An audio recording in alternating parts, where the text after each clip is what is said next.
So bright. Have you guys heard of The Tonight Show? Yeah. Have you heard of Jimmy Kimmel? Yeah. Well, this next guy, I've seen both of those shows. And he's actually in a show called Sherman Showcase, ladies and gentlemen.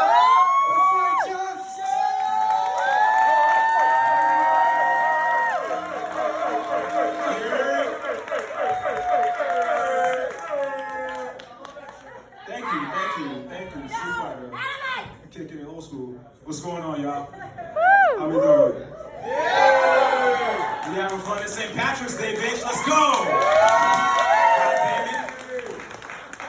It's a party, St. Patrick's Day. You know, I don't know, I got weird feelings about St. Patrick's Day, though. I'm gonna keep it 100 with you. It's like, I feel this is like kind of a fucked up holiday, because it's the only holiday where we get to come together and celebrate a lot of the worst stereotypes about Irish people. You know what I mean? Like, we're not talking about like, oh wow, Ireland is like fought off the British Empire into the better half of the 20th century. No, we're here, it's like Jameson, Guinness, Catholic pedophilia. You know what I mean? It's weird, it's fucked up. I don't know, I can say that joke because I grew up Catholic. I was an altar boy in Brooklyn. Yeah, that's actually how I had my first brush with bigotry. The priest to the parish I was at, he wasn't attracted to black kids. Dark. Every day after Mass, he's keeping the same kids after Mass. I'm just like, I want to learn about the Lord too, man. What's going on? Anyway, so this is the part of my set where I tell you guys I'm in therapy. Yeah, I'm really glad I'm in therapy now. It's working a lot of wonders. I'm glad the narrative is changing with therapy and like mental health too, man.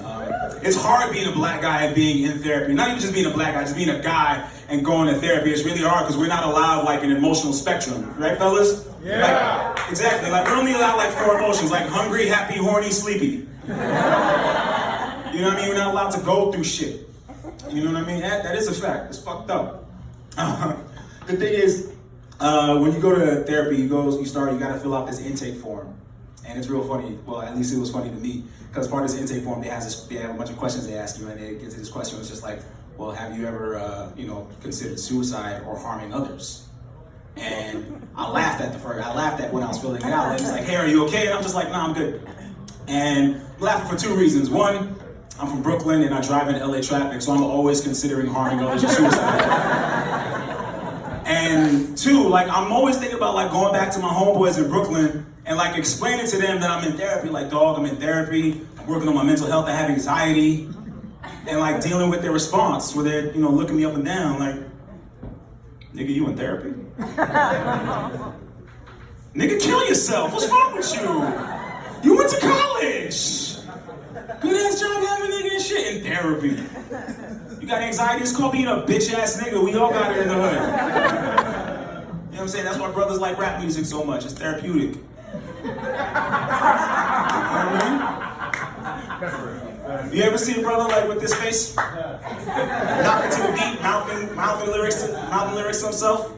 Leave that man alone, he's going through something. Leave that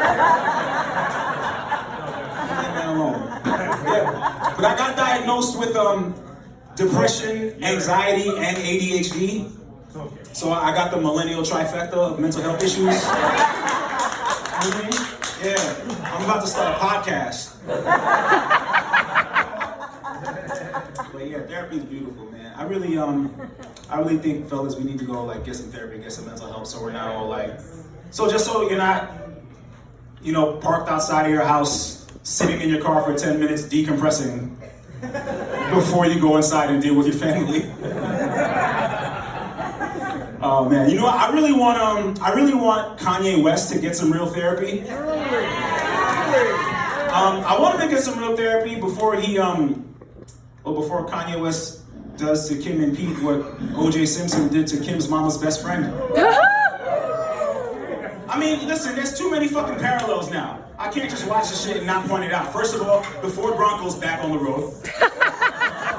Alright, I don't know where that came from. Alright, but the Ford Bronco's back on the road now. And when you look at Kanye West and O.J. Simpson, they were both 2 black men who were so good at what they did, they were able to transcend into other fields and careers. and then they would say shit that was like a crazy warning flag, you know what I mean? Like, I'm not black, I'm OJ.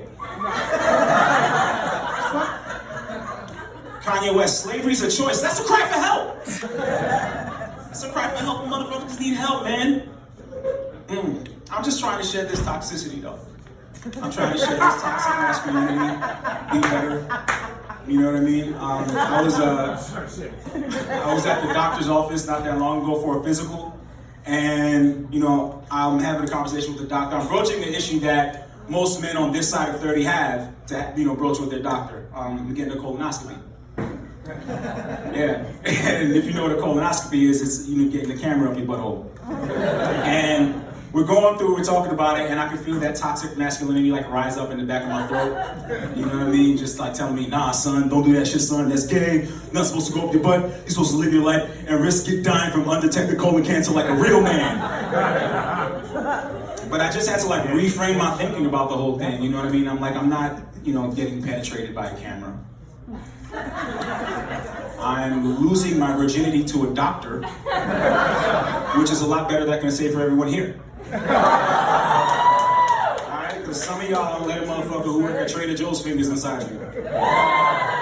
Alright, you need at least 6 figures to get up in me. I will cut my cheeks for 6 figures and 6 figures only. Exactly, thank you.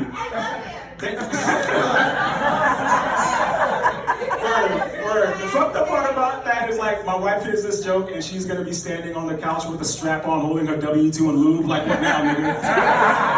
Let's go. Hey, my name is Frank, just that's my time.